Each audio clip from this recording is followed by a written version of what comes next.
औज़ुबिल्लाहिमिनश्शैतानिर्रजीम बिस्मिल्लाहिर्रहमानिर्रहीम। अस्सलाम वालेकुम। आज बहुत सारे स्टूडेंट्स ने मुझे काफ़ी मरतबा कहा और आज मुझे टाइम मिला है क्योंकि सबसे ज़्यादा मुश्किल टास्क जो है वो ये होता है कि आप फिर एक्सटेंसिव रीडिंग करें और उसके बाद जो है उसको गौर करें, बैठ के सोचें और उसके बाद जो है उसके ऊपर कोई डिस्कशन करें। तो ओज़िमंडियाज़ की जो क्रिटिकल इंटरप्रिटेशन है कि क्रिटिकल एनालिसिस किस तरह से किया जाता है डिफरेंट पोएम्स का या डिफरेंट टेक्स्ट्स का, तो आज मैं उस पर बात करने जा रहा हूँ। तो ओज़िमंडियाज़ पोएम बाय शेली मैंने चूज़ की है। It was written in 1818, Ozymandias by Shelley, P.B. Shelley. तो पहले मैं आप लोगों के लिए पोएम पढ़ दूंगा, उसके बाद जो है हम इसको क्रिटिकली एनालाइज करेंगे और मैं आपको डिफरेंट वेज बताऊंगा कि किस किस तरीके से आप किसी पोएम को जो या किसी भी टेक्स्ट को आप किस तरह से इंटरप्रेट करते हैं और उसके अंदर से किस तरह से मीनिंग्स फाइंड आउट करते हैं।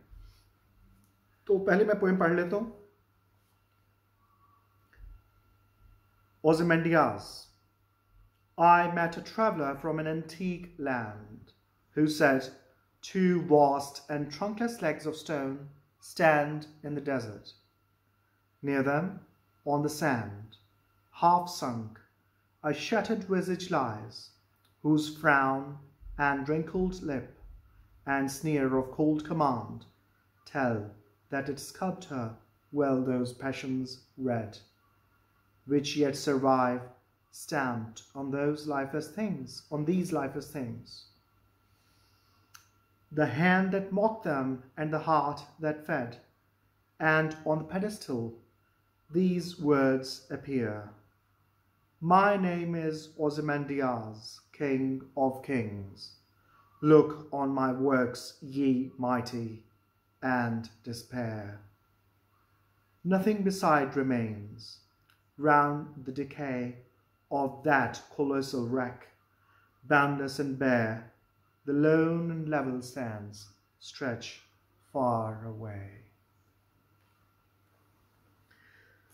तो ये पोएम जो है ये बहुत इंपॉर्टेंट पोएम है। आप पहले मेरा इसमें आपसे रिक्वेस्ट ये होगी कि you should pay attention to this poem. आपने एक मरतबा इसको पढ़ना है और उसके बाद जो है आपने क्या करना है, जो नेक्स्ट टास्क है आपका कि आप इसमें बैठ के सोचेंगे, फिर दूसरी मरतबा पढ़ें।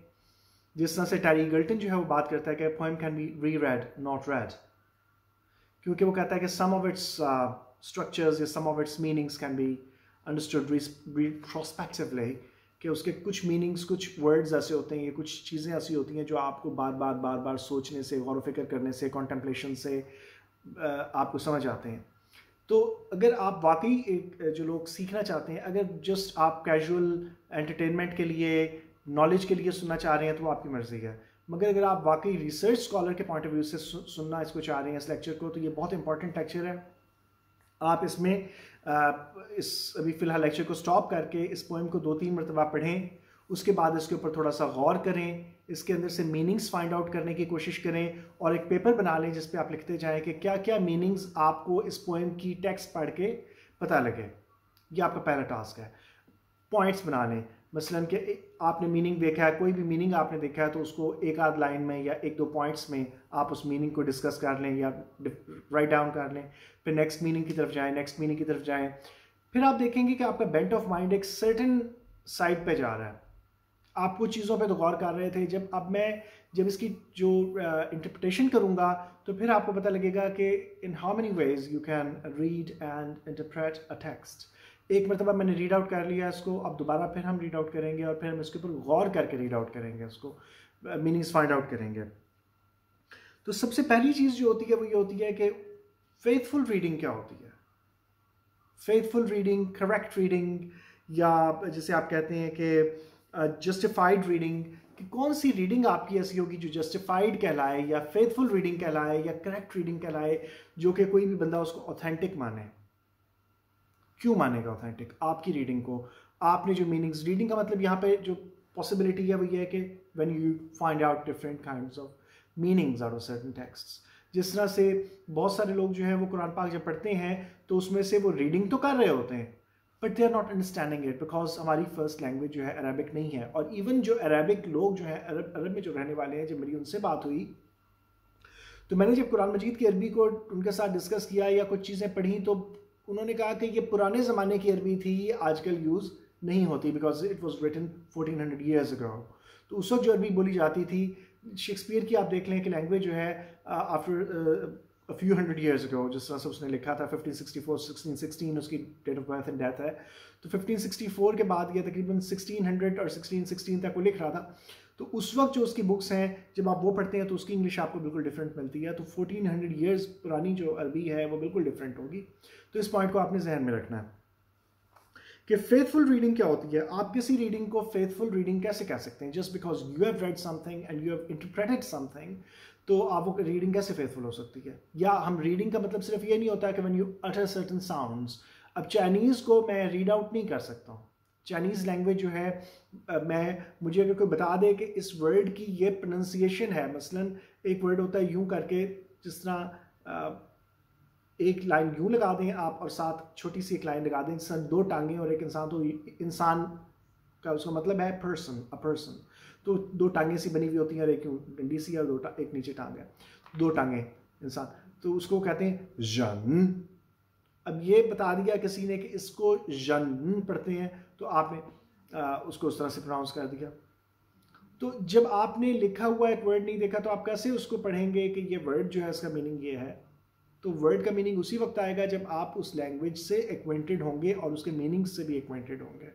लैंग्वेज से एक्वेंटेड होना इनफ नहीं है जब तक कि आप उसकी वैरायटी ऑफ मीनिंग्स और उसकी इंटरप्रिटेशंस, उसकी एम्बिग्विटीज़, उसकी पैराडॉक्सेस, आयरनीज, उसके अंदर जो है वो बहुत सारी चीज़ों को आप जब तक फाइंड आउट नहीं कर लेंगे तब तक आप एक लैंग्वेज पे कमांड हासिल नहीं कर सकते। और इवन कमांड हासिल करने के बावजूद भी जब आप डिकंस्ट्रक्शन के जो मेरे लेक्चर्स हैं अगर आप वो सुन लें तो आपको पता लगेगा तभी आपकी रीडिंग जो है वो कभी भी फाइनल और ऑथेंटिक रीडिंग, कंप्लीट रीडिंग आपकी नहीं हो सकती। उसमें कुछ ना कुछ गैप्स रह जाते हैं जो कि डिफरेंट रीडर्स उनको फिल करते हैं।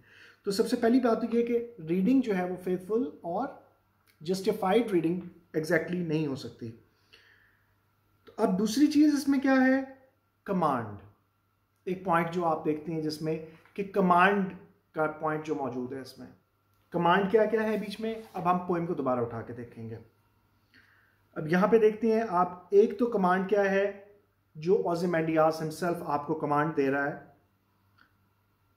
And on the pedestal these words appear, my name is Ozymandias, king of kings. पहले उसने अपना इंट्रोडक्शन करवाया है यहां पे, ही हैज इंट्रोड्यूस्ड हिमसेल्फ।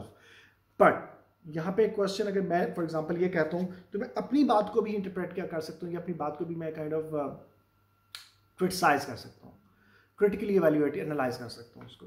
किस तरह से? मैं कह रहा हूँ, मैंने कहा है कि उसने पहले अपना इंट्रोडक्शन करवाया है किंग ने, कि my name is Ozymandias, king of kings. But really is his name Ozymandias? Question. Who is Ozymandias? Question. Is he really the king of kings?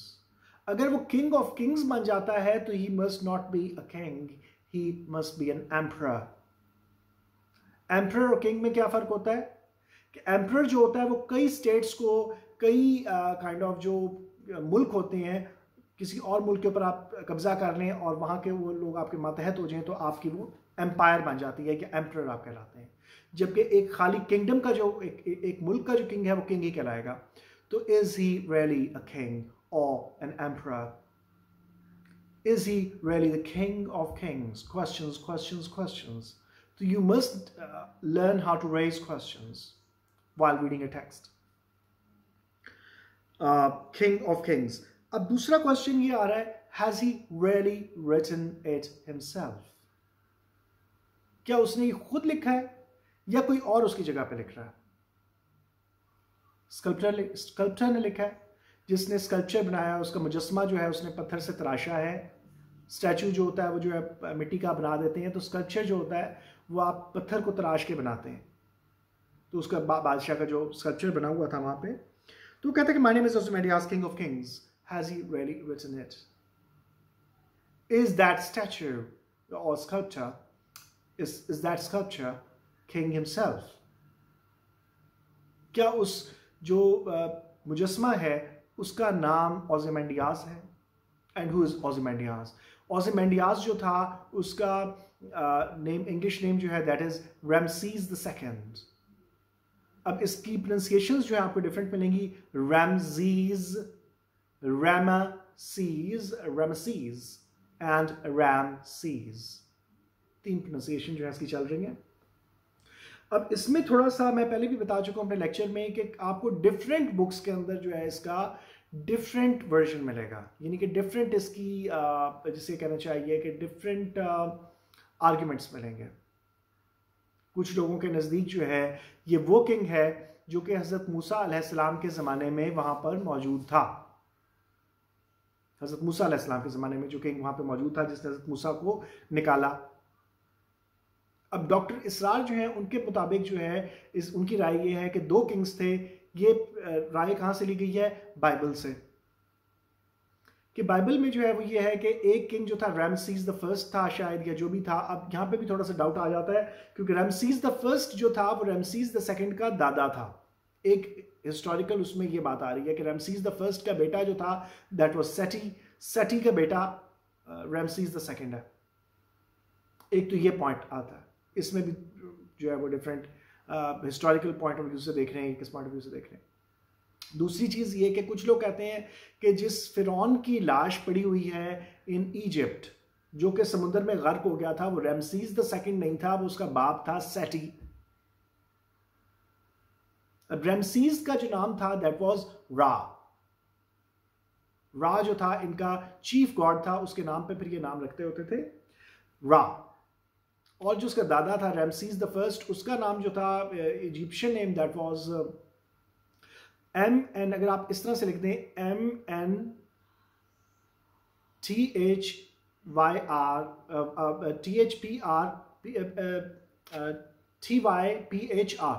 MNTYPHR, or perhaps no, it was MNPHTYR, PHTYR। Arabic में उसकी pronunciation that is Aman Fattah, MN जो था अमन, अमन ये जो God's के नाम के साथ लगाते होते थे। अमन होतैब, अमन जो उसका गॉड है इज प्लीज्ड, होता है प्लीज्ड, तो अमन। तो अब उसको कैसे प्रोनाउंस करते होंगे, प्रोनाउंसिएशंस क्योंकि नहीं है हमारे पास, जिस तरह से अरबिक लैंग्वेज जो है उसके अंदर भी आपके कोई अराब नहीं है जो पुराने ज़माने में लिखी जाती थी, और उसके अंदर ज़ेर ज़बर का कॉन्सेप्ट बाद में लगाया गया। इसी तरह से जो अल्फ़ाबेटिकल ऑर्डर्स में जो अरबिक है उसमें वॉवल साउंड्स नहीं है, तो ज़ेर ज़बर से आप जो है वो अल्फ़ाबेट्स जो है उनको लगाते हैं, यानी कि उनको जो है आप जो उनकी जैसे वॉवल साउंड्स आप प्रोनाउंस करते हैं, मसलन अलिफ के ऊपर ज़बर लगा दी प्रोनाउंसिएशन हो गई, अलिफ के नीचे ज़ेर लगा दी ई हो गई, तो इसी तरह से पेश लगा दिया तो ओ, तो मुख्तलिफ जो है वो जो वॉवल साउंड्स आ रही हैं वो आपके अराब से आ रही हैं, डायक्रिटिक्स। तो ये चीज़ बहुत इंपॉर्टेंट है, तो इस चीज़ को आपने गौर करना है। तो हज़रत मूसा अलैहिस्सलाम को अब जो हवास एक इजिप्शियन बंदा है जिसने ये बात की, उसने कहा कि इसके बारे में कोई गारंटी नहीं है कि ये कौन सा किंग था, और हम इसके बारे में कम्प्लीटली जान भी नहीं सकते हैं कि वो एग्जैक्टली कौन सा था। ज़्यादातर गुमान यही है कि रामसीस द सेकंड था, मगर वो कहता है कि वो सेटी भी हो सकता है। इट डजंट ऑब्वियसली मैटर, वो कहता है कि इसके बारे में हमें इतनी डिटेल में नहीं पढ़ना चाहिए, बस बहरहाल जो भी था वो हमें उसके बारे में एग्जैक्ट पता नहीं लग सकता, तो वो ये बात करता है। तो उसके साथ ही दूसरी बात वो ये करता है, वो कहता है कुरान मजीद में जब आप कुरान मजीद पढ़ते हैं तो वहाँ पे सिर्फ फिरौन का जिक्र है, वहाँ पे उनके नाम नहीं लिखे हुए, रामसीस द फर्स्ट, रामसीस द सेकंड, या कोई नाम नहीं लिखे हुए हैं। तो वो कहता है कि वहाँ पे ऐसा गुमान होता है कि एक ही बंदे ने जब प्रोफेसी की गई कि एक बच्चा पैदा होगा जो कि फिरौन को कत्ल कर देगा या फिरौन को जो है वो उसके तख्त पे काबिज हो जाएगा, फिरौन से तख्त छीन लेगा, तो उसने बनी इसराइल के सारे बंदों को मरवा दिया। जो बच्चे पैदा होते थे, बड़े बेटे पैदा होते थे, उन सबको बेटों को उसने कहा कत्ल कर दो। तो इनकी वालदा ने बॉक्स में डाल के इनको दरिया नील में बहा दिया, और फिर फिरौन की जो थी सिस्टर ने, ये बाइबल के अंदर आता है और कुरान मजीद में आता है कि उसकी बीवी थी, तो उन्होंने जो है उनको निकाला और क्योंकि आप इसमें थोड़ा सा गुमान ये भी है कि वहाँ पे सिस्टर के साथ मैरिज करनी जायज़ थी, होती थी मैरिज, जैसे ईसा अलैहिस्सलाम से 50 साल कबल भी होती रही थी क्लियोपेट्रा के दौर में। तो जूलियस सीजर जब हुकूमत कर रहा था तो उस दौर में क्लियोपेट्रा द सेवंथ थी या कौन सी थी, तो उसके साथ जो है उसने कहा था कि तुम अपने भाई से शादी कर लो, but she was not interested in brother, तो उसने कहा मैं उसके साथ शादी नहीं करूँगी क्योंकि वो छोटा था। तो she wanted to marry Julius Caesar and wanted to become great queen, तो क्योंकि वो एम्परर था रोमन एम्पायर का। तो ये सारा जो पॉइंट है इसमें जो चीज़ इंपॉर्टेंट है वो ये है कि अब यहाँ पे आप गौर करें कि my name is Ozymandias king of kings, look on my works ye mighty and despair. अब यहाँ पे ये कमांड आ रही है, उसकी कमांड किसको दे रहा है? Look on my works ye mighty, तुम ताकतवर लोगों को कमांड दे रहा है वो। तो एक बात ये निकल रही है कि this command is not for everybody, not for ordinary people. और क्या उस जमाने लोग पढ़ सकते थे? क्वेश्चन। पढ़ना जानता था हर बंदा? कॉमन मैन पढ़ना जानता था? ये सिर्फ माइटी लोग पढ़ना जानते थे? तो ये एक अलग क्वेश्चन निकल आएगा। तो माइटी इन डिस्पेयर, तो अब यहां पे वो ऑर्डर दे रहा है, कमांड दे रहा है कि तुम मायूस हो जाओ, मेरे कामों की तरफ देखो तुम ताकतवर लोगों, और मायूस हो जाओ। मायूस क्यों हो जाओ? क्योंकि तुम ऐसा काम नहीं कर सकते, इसलिए मायूस हो जाओ। एम्बिग्विटी है, क्योंकि तुम ऐसा काम नहीं कर सकते इसलिए मायूस हो जाओ। अब जब कोई उसको पढ़ रहा है, ये अकॉर्डिंग टू द टाइम के हिसाब से मीनिंग चेंज हो रहा है कि अब अगर कोई पढ़ता है जब दूर दूर तक रेत फैली हुई है तो वो कहेगा कि loan level sand stretch far away, कि दूर दूर तक सैंड्स फैली हुई हैं। तो अब अगर कोई बंदा उसको पढ़ता है तो वो क्या मीनिंग लेगा कि कुछ भी बाकी नहीं रहता, मायूस हो जाओ कि सब कुछ जो है वक्ती है, इसका कोई हासिल वसूल नहीं है इस चीज से। तो कमांड, एक तो ये कमांड हो गई, ठीक है। दूसरा जो उसकी जो कॉन्सेप्ट है वो ये आता है, नेक्स्ट जो उसमें पॉइंट आएगा वो क्या आएगा कि लाइफ और उसके साथ डिस्पेयर का कॉन्सेप्ट, कि एक बंदा जो है लाइफ की जो बिल्कुल एक कोई पता नहीं होता कि ज़िंदगी कब ख़त्म हो जाएगी, कैसे हो जाएगी, और फ्यूटिलिटी ऑफ लाइफ जो है कि आप जो है ट्रांजिएंस है, कि you just are going to die anyway, no matter how many times, how many years you live, still you are going to die. So that is very important to note. उसके बाद यहां पे despair आ रही है, मायूसी।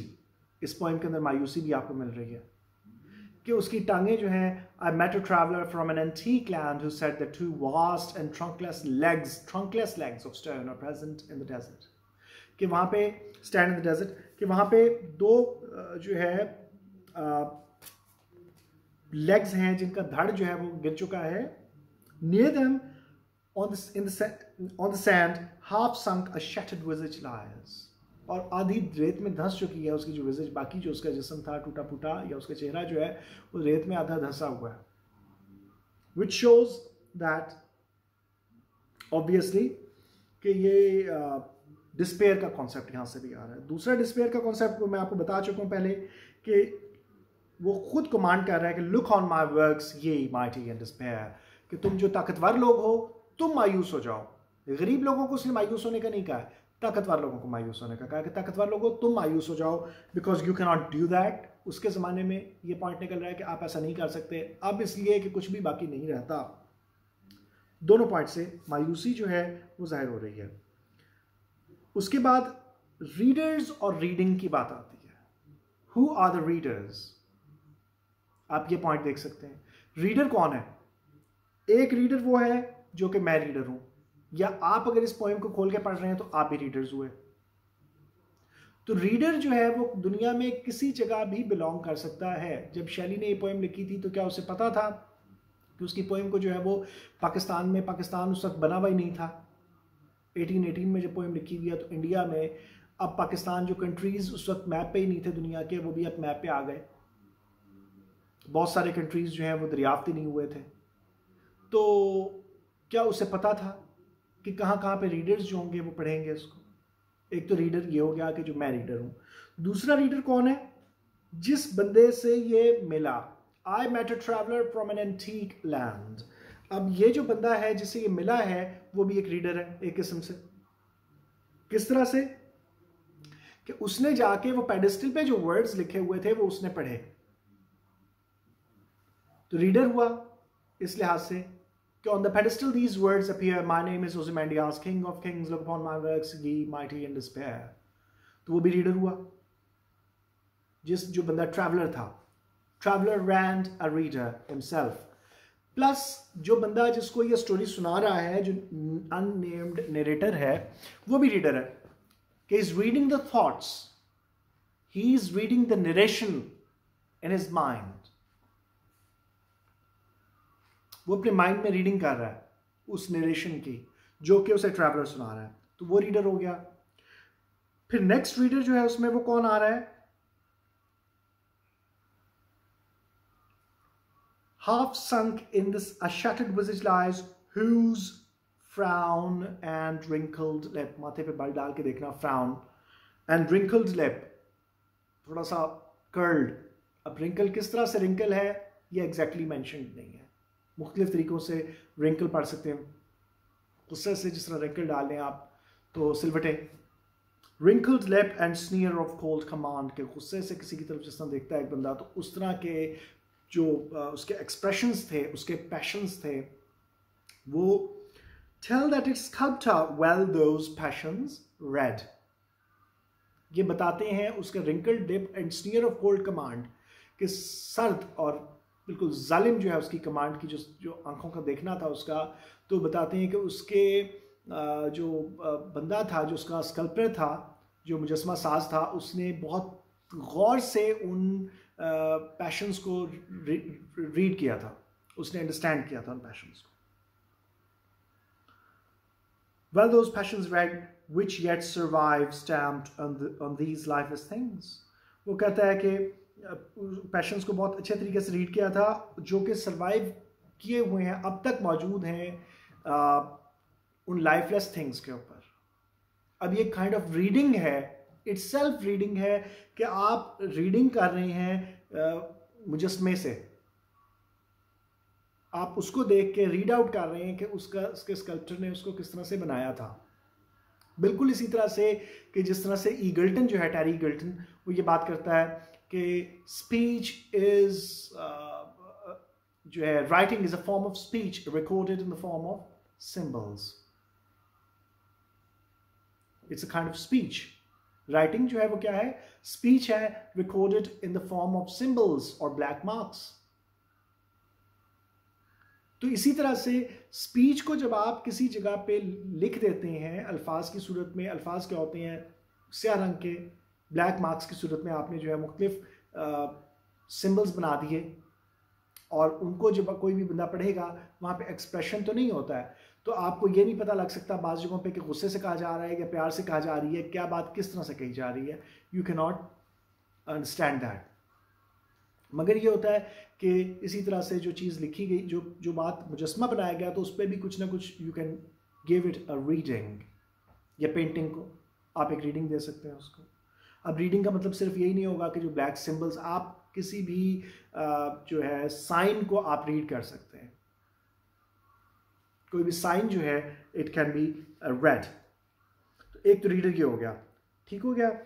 तो sculptor भी reader था, आप भी रीडर हैं, जो नरेटर है वो भी रीडर है, और जो ट्रैवलर था वो भी रीडर है। तो कई किस्म के रीडर्स जो हैं आपको इस पोएम के अंदर मिलते हैं। उसके अलावा जो रीडर्स हैं वो कौन है? जो भी माइटी लोग हैं जो कि रीडिंग करना जानते हैं इस टेक्स्ट की, जो कि उस ज़माने जो टेक्स्ट लिखी गई होगी, एंड दिस इज माइंडेड, ये उसकी ट्रांसलेशन है क्योंकि वो इजिप्शियन लैंग्वेज में लिखी गई होगी, हायरोग्लिफ्स में, जो कि पुरानी इजिप्शियन लैंग्वेज थी, जो पिक्चर लैंग्वेज होती थी, जिसमें वो अक्सर उनके मकबरों पे लिखा जाता है। ये जो लैंग्वेज यहाँ पे लिखी हुई है ये उसकी ट्रांसलेशन है।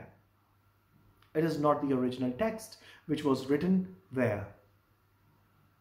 मे बी जो बंदा था वो कोई वेल रेड बंदा होगा, traveller, because he knew how to read hieroglyphs. उनको पढ़ना जानता था। ठीक हो गया, यहाँ तक मीनिंग समझ आ गया होगा आपको। उसके बाद आगे चलते हैं। उसके बाद क्या आता है, पावर। तो इस पे जो है वो एक कॉन्सेप्ट ऑफ पावर जो है वो आपको मिलता है यहाँ पे, किस तरह से कि इसमें जो है एक बहुत इंपॉर्टेंट आर्ग्यूमेंट है, and that is said bye, let me just have a work, मैंने लिखा था अभी, Michel Foucault argues power is everywhere. Power जो है वो हर जगह पे मौजूद है। Michel Foucault argues that. अब यहाँ पे अगर आप देखते हैं तो यहाँ पे क्या होता है, the power to read. You can read English language. You have the ability, the power to read this language. Power to understand. तो एक ही concept of power आ गया। दूसरा concept of power क्या है? The traveler, he can read hieroglyphs. He has the power to read. And power to travel as well, because he can travel in different distant lands. Third thing क्या है? The power of the king. Ozymandias. He is a powerful king. Look on my works, ye mighty in despair. That you cannot do that. जो भी उसके काम होंगे उस जमाने, उसकी पावर हो गई। दूसरी एक और किस्म की पावर किसमें आ जाती है? The sculptor himself, he is a powerful person because he has made the statue according to his will. क्या इसका मतलब यह है कि वो बादशाह जो था उसके हमेशा चेहरे पे रिंकल्ड लिप रहता था और कभी वो खुश नजर नहीं आता था, किसी के लिए भी वो खुश नहीं होता था? इज इट पॉसिबल कि एक आदमी जो है वो हमेशा के लिए जो है वो एक ही एटीट्यूड में रहे, sneer of court command and wrinkle tip? और साथ ही साथ आप गौर करें तो उसकी पावर जो है, power of that particular person, तो उसको किस तरह से बयान कर रहा है traveller? The hand that mocked them and the heart that fed. तो कहता है कि एक हैंड जिसने मॉक किया, मजाक उड़ाया उन पैशंस का। तो क्या ये ट्रू रिप्रेजेंटेशन, एक जिसको मैंने बात की थी, फेथफुल रीडिंग नहीं थी उसकी, उसके इमोशंस की, उसके पैशंस की? फिरौन की जो चेहरा था, क्या उसकी ये ट्रू एंड फेथफुल रीडिंग नहीं थी कि इसको कह रहा है कि पैशन के जो the hand that mocked them, क्या उसने वाकई उनको मॉक किया, उसका मजाक उड़ाया उसके किंग का? क्वेश्चन। और फिर उसके बाद आ जाते हैं हम पैराडॉक्सेस पे। पैराडॉक्सेस क्या होते हैं? Two opposite dissimilar ideas going side by side together. अब यहां पे पैराडॉक्स कहां पे आ रहा है? एक तो पैराडॉक्स आ रहा है, यहीं पे मैं बता चुका हूं, इसको रिपीट कर चुका हूं कि look on my works ye mighty in despair. Paradox क्या है? कि तुम मायूस हो जाओ कि तुम ऐसा नहीं कर सकते, और मायूस हो जाओ कि कुछ भी बाकी नहीं रहता। क्योंकि पैराडॉक्स एक तो ये है कि आयरॉनिकल है ना, कि उसकी तमाम काम जो है वो खत्म हो चुके हैं। जो लास्ट लाइन है, the loan and level Sands stretch far away, कि जो लोन अकेली और लेवल सैंड्स हैं एक ही लेवल में मौजूद हैं, दूर तक फैली हुई है रेत, इर्द गिर्द कोई भी उसका काम मौजूद नहीं है जो नजर नहीं आ रहा। तो फिर किसको वो देखे, किस काम को देखे? पैराडॉक्स है, क्योंकि वहां पे कोई काम ही मौजूद नहीं है। वहां पे लिखा हुआ है कि मेरे कामों की तरफ देखो। कौन से कामों की तरफ देखो? It has not been mentioned. तो एक रीडर जो है वो क्या मतलब लेगा उससे? ठीक हो गया? तो ये चीज भी आपको हो सकता है कि समझ आ गई होगी। अब उसके बाद आप देखते हैं कि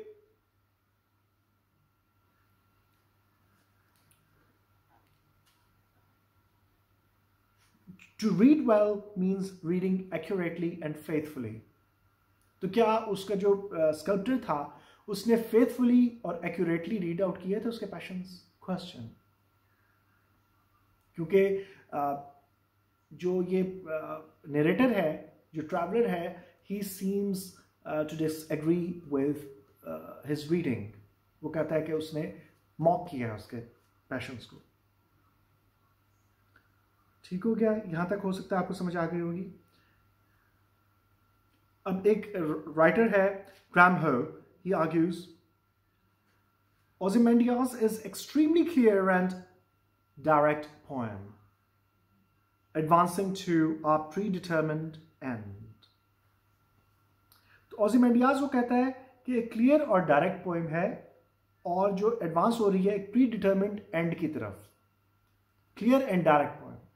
clear to whom? Structuralist point of view से एक बहुत इंपॉर्टेंट आर्ग्यूमेंट है, that is called Who speaks to whom? कौन बात कर रहा है और किससे बात कर रहा है? तो यहां पे हम पहले बात कर चुके हैं कि बादशाह जो है माइटी लोगों से बात कर रहा है। It has been written there, command दे रहा है कि रीड करो इसको। Look on my works ye mighty, देखो मेरे कामों की तरफ, उसने कमांड दी है। कुछ सेंटेंसेस ऐसे होते हैं जिस तरह से वो कहते हैं कि एक सेंटेंस है जिसको आप ओबे कर सकते हैं बाय डिसओबेइंग इट। मसलन अगर एक बंदा लिख देता है do not read this sentence, white board पे लिख दिया do not read this sentence, तो आप उसको ओबे उसी सूरत में करेंगे जब आप डिसओबे करेंगे।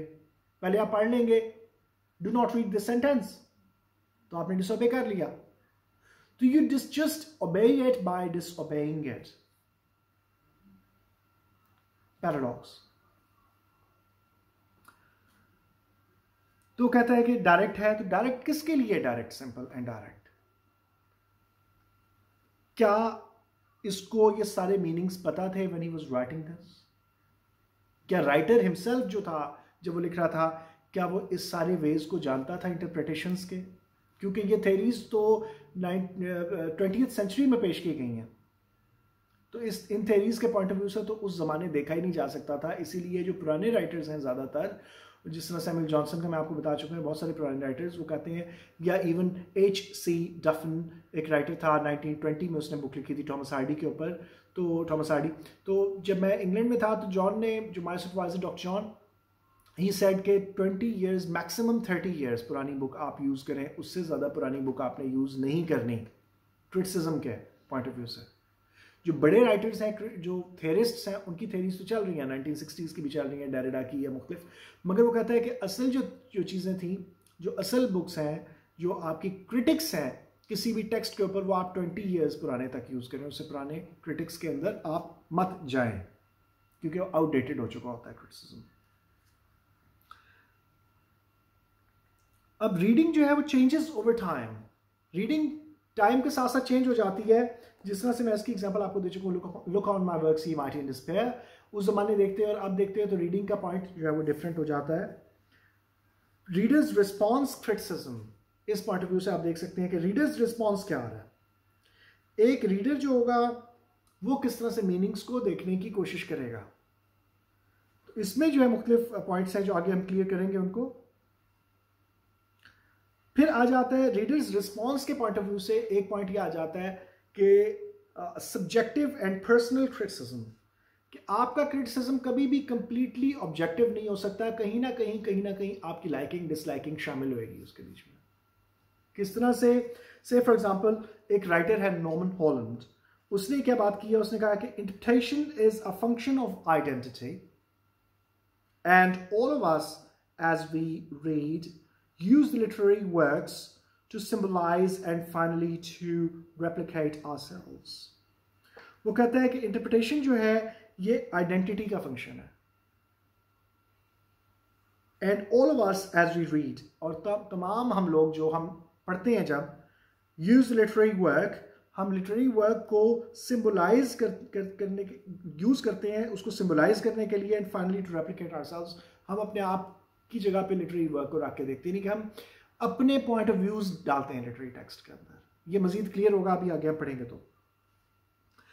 इसी तरह से रीडर्स हेट्रेड, अब इसमें गौर करें किस पॉइंट ऑफ व्यू पे, ये आगे इस चीज के एक्सप्लेनेशन में मैं आपको बताता हूँ।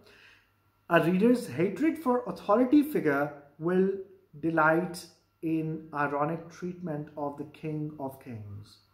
अगर एक रीडर जो है वो अथॉरिटी फिगर्स को डिसलाइक करता है, हेट करता है, नफरत करता है अथॉरिटी फिगर्स के साथ, किंग्स के साथ, या उनको बुरा समझता है, तो वो उसकी आयरॉनिक ट्रीटमेंट या उसकी जो मज़ाका खेज़ है या हैंड दैट मॉक्ड हिम, और जो उसकी जो, तो वो उसमें डिलाइट फील करेगा, खुशी फील करेगा। तो ये उसका क्रिटिसिज्म जो है, ही विल फील हैप्पी। एक बादशाह का बेटा होगा तो वो हो सकता है कि सैड हो जाए पढ़ के। ये सारे पॉइंट्स।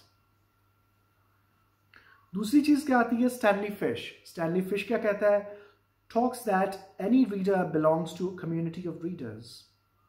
तो कहता है कि कोई भी रीडर जो होता है वो कम्युनिटी ऑफ रीडर्स से बिलोंग करता है। एक लोअर क्लास का बंदा और तरह से देखेगा एक टेक्स्ट को, हायर क्लास का और तरह से देखेगा, एक स्लेव नेशन से बिलोंग करने वाला और तरह से देखेगा, एक मास्टर नेशन से बिलोंग करने वाला और तरह से देखेगा, इसी तरह से एक आउटसाइडर जो है वो और तरह से देखेगा, एक बच्चा और तरह से देखेगा, एक बुजुर्ग और तरह से देखेगा। तो इस पॉइंट ऑफ व्यू को बात करता है, जिसमें वो बात करता है सोशियो हिस्टोरिकल कॉन्टेक्स्ट, कि हिस्ट्री आपकी जो है वो भी आपके मीनिंग्स को चेंज कर देती है। मसलन इंडिया और पाकिस्तान की, बांग्लादेश की हिस्ट्री जो है वो कहीं ना कहीं इन्वॉल्व है विद स्लेवरी, कि ब्रिटिश लोगों ने यहाँ पे रूल किया। तो उस पॉइंट ऑफ व्यू से क्या आप ब्रिटिश लोगों को पसंद करते हैं, क्वेश्चन। क्या उनकी राइटिंग्स को पसंद करेंगे? अगर वहां पे कोई ब्रिटिश ऑथर कुछ लिख रहा है तो क्या आप जो है वो, अगर वो स्लेव्स के बारे में लिख रहा है, आप पैसेज टू इंडिया में जब बात करते हैं, जो E.M. फॉस्टर ने एक नॉवल लिखा है, तो वहां पे आप गौर कीजिए कि एक तरफ हिंदू कम्युनिटी दिखाई गई है, मुसलमान कम्युनिटी दिखाई गई है, अंग्रेज दिखाए गए हैं।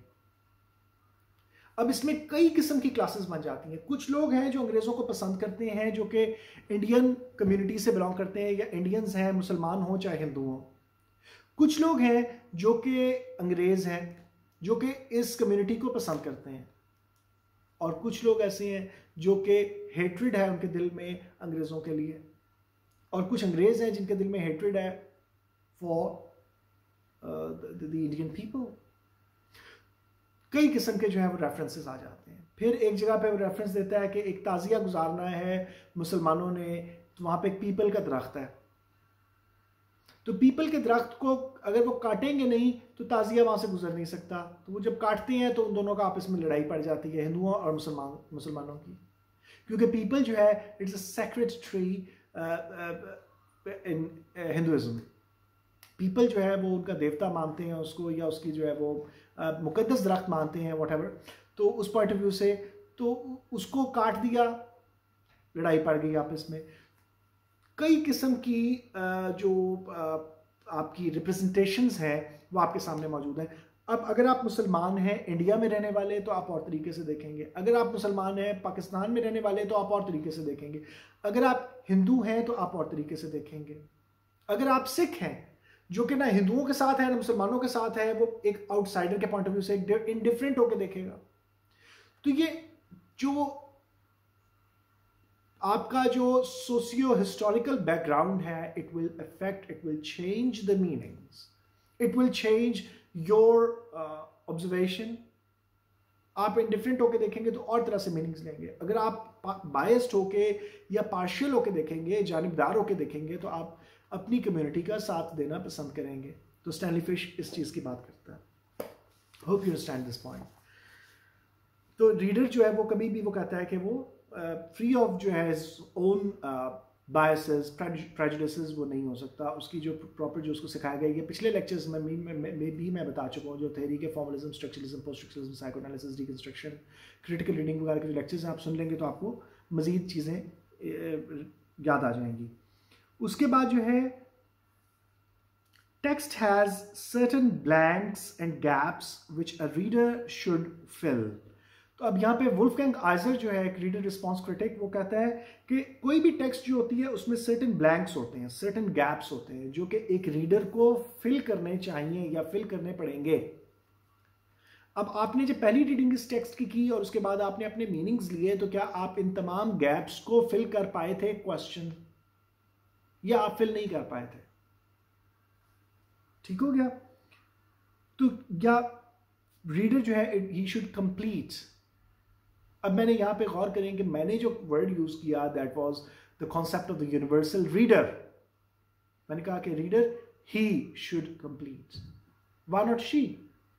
Why is it considered that a reader should always be a man? Why should always he be always he? इस चीज़ को टैरी गिल्टन जो है लिटरेरी थ्योरी एंड इंट्रोडक्शन जो बुक है उसके अंदर समटाइम्स वो हिमसेल्फ की बजाय रीडर फाइंड्स हरसेल्फ, हिमसेल्फ की बजाय हरसेल्फ कर देता है। ठीक है, ये मैं एग्जांपल दूंगा अभी थोड़ी देर तक। रीडर्स आइडेंटिटी, रीडर जो है वो कौन है? अब जो हमने रीडर की बात की थी कि अननेम्ड नरेटर है एक, तो क्या वो I met a traveller from an antique land जब बात करता है तो क्या वो आदमी है या औरत है? आप कहते हैं जी शैली ने लिखी है तो शैली होगा, तो how can you claim that until शैली हैज रिटन इट हिमसेल्फ कि मैं ही हूं, मैं मिला था किसी से। हो सकता है कि किसी और बंदे ने उसे स्टोरी सुनाई और उसने वो लिख दी हो एज इट इज, जैसे बंदा स्टोरी सुना रहा है वो किसी रीडर, वो किसी ट्रैवलर से मिला था, उसने शैली को सुनाई, शैली ने लिख दी। तो ये नरेटर जो है ये हो सकता है कि शैली है और हो सकता है कि नहीं हो, तो ये मर्द भी हो सकता है और औरत भी हो सकती है। इसी तरह से जो ट्रैवलर है, ट्रैवलर क्या है, मर्द है या औरत है? क्योंकि अब इस पे जो है एंड्रयू बेनेट वो आर्ग्यू करता है कि उस ज़माने 1818 में औरतें जो थीं वो ज़्यादातर ट्रैवल नहीं करती थीं in foreign countries like that. अकेली तो ख़ास तौर पे बिल्कुल भी नहीं, तो यहाँ पे तो अकेली का काइंड ऑफ एक तासुर ये उभर रहा है कि that person is alone. Readers identity, तो यहाँ पे मिशेल फोकोस, एक तो ये बात मैं कर चुका हूँ कि it's a power is everywhere, इस पर हम डिस्कस कर चुके हैं। रॉबर्ट यंग क्या बात करता है? Shelley's poem demonstrates that meaning like power is not stable or fixed. अब वो कहता है कि शैली की पोइम जो है ये बात रिप्रेजेंट करती है कि मीनिंग जो है पावर की तरह वो फिक्स्ड और स्टेबल नहीं है, इट चेंजेस, मीनिंग चेंज हो जाता है। इसी तरह से जिस तरह से पावर चेंज हो गई कि पावर जो थी वो बादशाह के बाद उसके बेटे के पास चली गई होगी और अब तो किसी के पास भी नहीं। इजिप्शियन जो कॉन्सेप्ट था फिरौनों का वो कब का ख़त्म हो चुका, and that power can not guarantee a tyranny of meaning. और इसी तरह से पावर जो है वो मीनिंग की इजारादारी को जो है वो चैलेंज नहीं कर सकता, यानी कि आप बाय फोर्स और ताकत का इस्तेमाल करते हुए मीनिंग्स को फिक्स नहीं कर सकते। It will keep on changing. Vulgar Shakespeare के टाइम में it meant ordinary, ये मैं कई लेक्चर्स में पहले बता चुका हूँ, तो अब उसका मतलब डिफरेंट हो चुका है। तो इस पॉइंट ऑफ व्यू से बात देखते हैं कि मीनिंग्स जो है they keep on changing with the passage of time. Although authors may have intentions which they write, once they have written they cannot control and fix the meaning of any reading. वो कहता है कि authors जो होते हैं जब वो लिख रहे होते हैं तो हो सकता है उनकी कोई इंटेंशंस हो कि इसका मीनिंग हम ये देना चाह रहे हैं, मगर जब उन्होंने लिख दिया और रीडर के हाथ में रीडिंग आ गई तो फिर ऑथर्स जो है वो अपनी रीडिंग के मीनिंग्स को कंट्रोल नहीं कर सकते, उसको फिक्स नहीं कर सकते। बिल्कुल इसी तरह से जिसके ऊपर बात की उसने रोलन बार्थ्स ने कि the death of the author, the birth of the reader is the death of the author. Death of the author, author जो है वो किस तरह से मर जाता है? Does he really die? क्या रीडर पैदा होता है? जब रीडर पैदा होता है तो क्या ऑथर मर जाता है? क्या ये डेथ जो है ये सिंबॉलिक है या ये डेथ जो है वो लिटरल डेथ है? What does death mean? क्या राइटर जिस वक्त लिख रहा होता है, ऑथर जब वो लिखना खत्म कर देता है और उस बुक को, किसी भी चीज को, टेक्स्ट को पब्लिश करवा देता है तो well he becomes a reader himself, वो तो खुद रीडर बन जाता है उसके बाद। अब जो टेक्स्ट पब्लिक में चली गई he cannot change it, he can only add meanings to that particular text but he cannot change that particular text itself. वो उसके मीनिंग्स तो ऐड कर सकता है उसमें, अपने इंटरव्यूज में, अपने आर्टिकल्स में, किसी भी चीज़ में कि मेरा मकसद ये था, कोई बंदा गलत उसका मीनिंग निकाल दे जो उसके माइंड में नहीं था तो कह सकता है कि मेरे माइंड में मीनिंग नहीं था जो कि अब मुझे पता लगा। There can be several possibilities. फिर आ जाते हैं Judith Fasley, she argues कि जो रीडर का कॉन्सेप्ट है दैट इज इमैस्कुलेटेड, कि अब जो औरतें हैं उनको मर्दों की तरह पढ़ना और सोचना और अंडरस्टैंड करना सिखाया गया है। सोशियो हिस्टोरिक जो आपकी रीडिंग्स हैं, बैकग्राउंड जो आपका, कि औरतों को अब तक सिखाया गया है कि जो भी नरेटर होगा उसके साथ ही लगा देते हैं। Why not she? शी क्यों नहीं हो सकता, ही क्यों होगा? क्वेश्चन। तो रीडर का कॉन्सेप्ट जो है वो why is it always a man? औरत जो है वो भी मर्द के तरह से पढ़ना सीखती है। इस पर जॉनसन खला he argues what it would mean to read like a woman. वो कहता है कि कैसा होगा, इसका क्या मतलब होगा, इसका क्या मीनिंग लेंगे हम, क्या इसे फाइंड आउट कर सकते हैं कि एक औरत की तरह पढ़ना किसे कहते हैं, एक औरत कैसे पढ़ सकती है, एक मर्द उसे कैसे जान सकता है कि एक औरत ने ऐसे पढ़ना है? क्योंकि इतनी वैराइटीज हैं, क्लास के डिफरेंसेस की वजह से मीनिंग्स चेंज हो जाएंगे औरतों में भी, इसी तरह से उनके जो बैकग्राउंड जो है उसकी वजह से मीनिंग्स चेंज हो जाएंगे, उनका जो ब्रॉट अप है उसकी वजह से मीनिंग्स चेंज हो जाएंगे, प्रोफेशंस की वजह से मीनिंग्स चेंज हो जाएंगे। तो देखिए में सेवरल पॉसिबिलिटीज। कौन सी वुमेन? क्वेश्चन। अब यहां पे इसकी बात को, कलर की बात को भी हम जो है वो चैलेंज कर सकते हैं कि मैं कह सकता हूं कि what it would mean to read like a girl. Do you understand? Adolescence age में कैसे पढ़ेगी एक औरत, यंग एज में कैसे पढ़ेगी, मैच्योर होगी तो कैसे पढ़ेगी? वुमेन तो एक खास एज को रिप्रेजेंट कर रही है, गर्ल को रिप्रेजेंट नहीं कर रही है वुमेन परहैप्स। तो what it would mean to read like a girl? Male pride and male reading and a masculine poem. अब यहाँ पे male pride की बात हो रही है, sculptor भी male, अब how can we know that the sculptor was a man? How can we know that? हम नहीं जान सकते कि वो आदमी था या औरत थी। क्या पता वो औरत हो कोई जिसने मुजस्मा बनाया था, क्या पता वो बनी इसराइल के लोगों में से हो, क्योंकि उस ज़माने बनी इसराइल के लोग जो थे स्लेव्स थे और वही ज़्यादातर काम करते थे, जितने भी लेबर था वो सारा वही करते थे। तो यहाँ पे एथनिसिटी का कॉन्सेप्ट आ जाएगा, यहाँ पे जो है वो रेसिस का कॉन्सेप्ट आ जाएगा। रेसिस्ट जो है अप्रोच आप उस पॉइंट ऑफ व्यू से देख सकते हैं जो पोस्ट कॉलोनियल में चली जाएगी। मेल प्राइड की बात हो रही है, किंग जो है बादशाह मेल है, मेल रीडिंग, तो रीडिंग भी मेल रीडिंग की बात हो रही है। मैस्कुलिन पोएम होगी इस लिहाज से अगर कोई देखे तो। एडवर्ड सईद क्या कहता है? What went into it and what the author excluded, it matters. कि किसी भी टेक्स्ट के अंदर ऑथर ने क्या चीजें डाली हैं और क्या चीजें एक्सक्लूड की हैं। एक ऑथर अगर किसी चीज को एक्सक्लूड करता है तो हो सकता है वो ऑब्सेस्ड हो उस चीज से, यहां से भी मीनिंग्स निकलते हैं।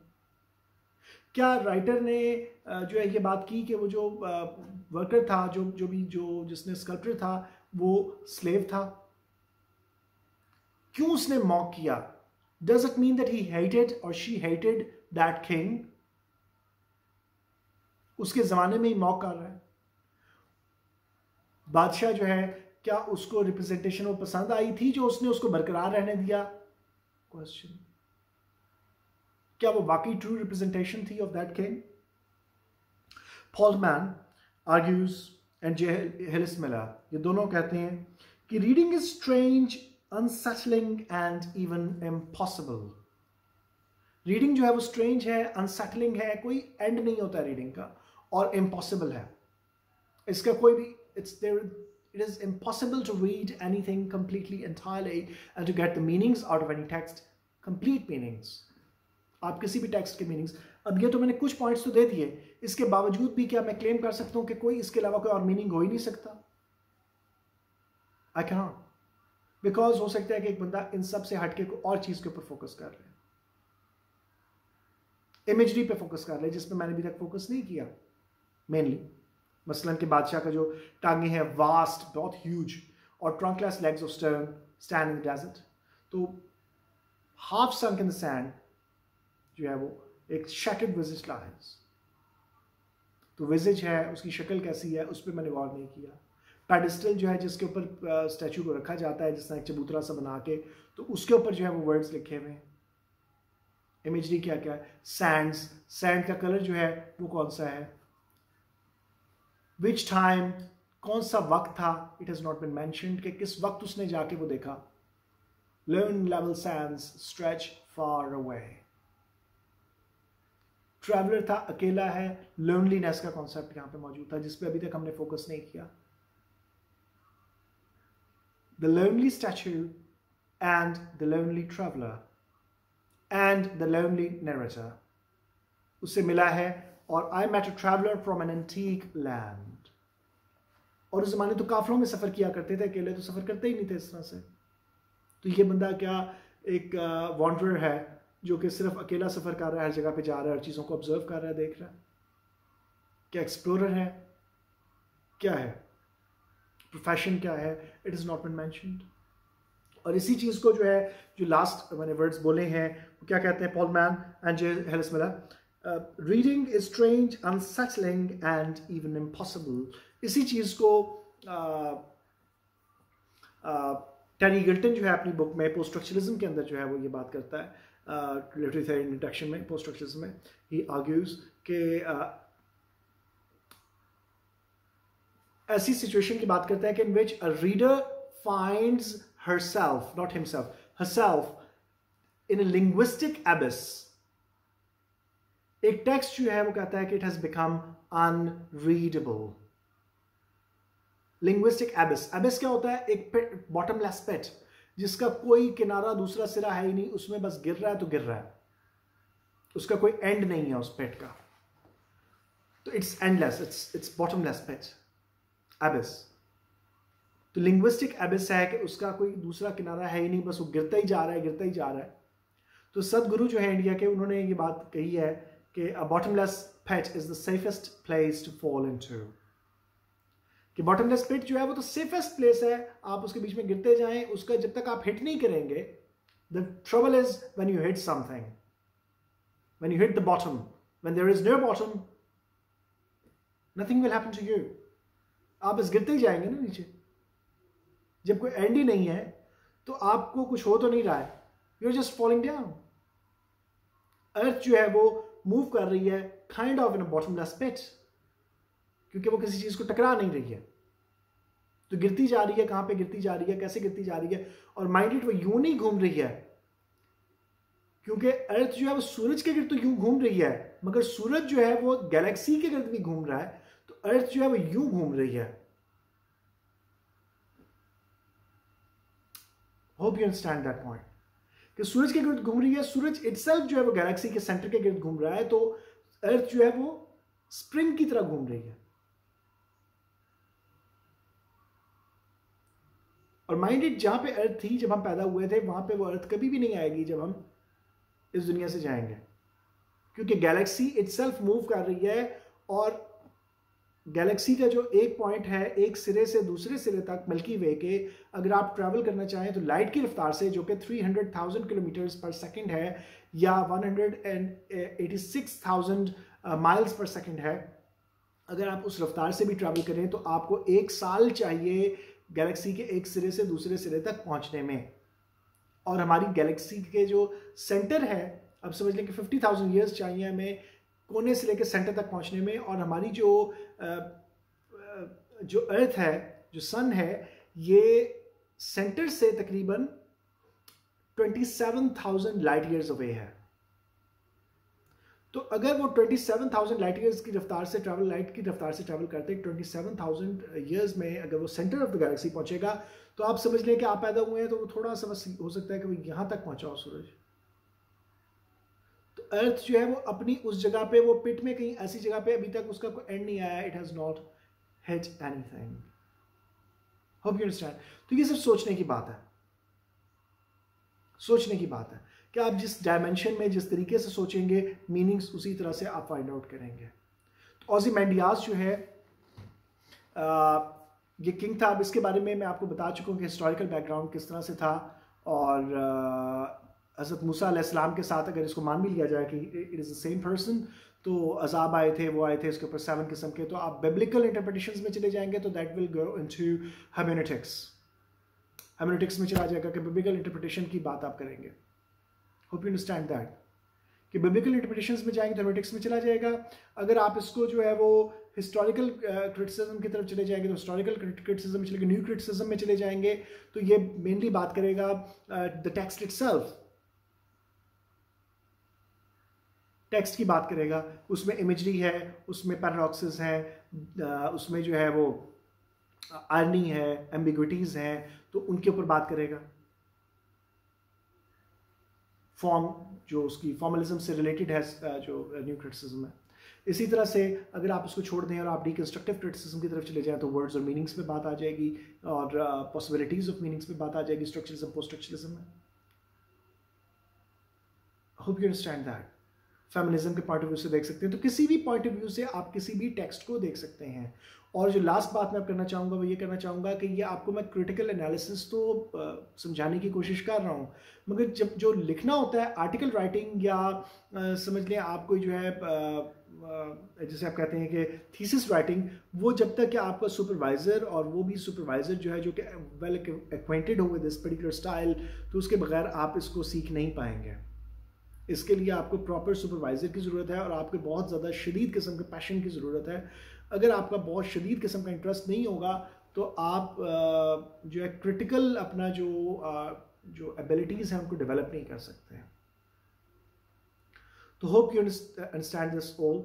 तो अगर आपको फिर भी कोई कन्फ्यूजन है, कोई प्रॉब्लम्स हैं, कोई चीज़ डिस्कस करना चाह रहे हैं तो you can ask me and I try to answer the questions. चाहे मैं कमेंट सेक्शन में उनको जवाब दे दूँ या जैसे भी है। Please don't forget to like the video if you like it. Please share it with other people जो कि आपके जानने वाले हैं, फ्रेंड्स हैं, कोई भी हैं। तो ये फंड रेजिंग के लिए मैंने आपको बताया था कि बनाया, बट बहरहाल क्योंकि इंग्लिश पढ़ने वाले बहुत ज़्यादा नहीं है तो महीने में $1-8 अगर आ भी जाए तो कोई बहुत बड़ी रकम नहीं है। But those people can not afford tuition fees या अकेडमीज़ या वट एवर, तो या जो मेरे से नहीं पढ़ सके हैं तो उनको ये प्लेटफॉर्म है कि जहाँ पे वो थोड़ा बहुत जो है इल्म हासिल कर सकते हैं। तो बदले में सिर्फ इतनी रिक्वेस्ट है कि मुझे दुआओं में याद रखिए। और अगर कोई आपको कोई कन्फ्यूजन है, कोई प्रॉब्लम है, कुछ चीज़ समझ नहीं आ रही तो you are welcome, you can ask me. और दूसरा चैनल जो है उसमें मैंने इसकी भी रीडिंग की हुई है, उसमें इंडियाज़ की, और बाकी जो है इंग्लिश अगर आप एक्सेंट प्रोनाउंसिएशन सीखना चाहते हैं तो you can join my other channel. I will give the link in जो है इन द डिस्क्रिप्शन। तो आप वहाँ से उस चैनल को जो है वो अपनी स्पोकन इंग्लिश को accent pronunciation, expression, vocabulary, listening skills, spoken English आप सबको इम्प्रूव करने के लिए आप उसके सबटाइटल्स ऑन करके उसको साथ साथ मेरी तरह रीड आउट करने की कोशिश किया करें इंग्लिश को, तो आपको ये सारी चीज़ें इम्प्रूव हो जाएंगी। I will give the link, share the link in that particular in the end जो डिस्क्रिप्शन है उसमें। तो इसके साथ ही मुझे इजाज़त दीजिए। अल्लाह हाफ़िज़।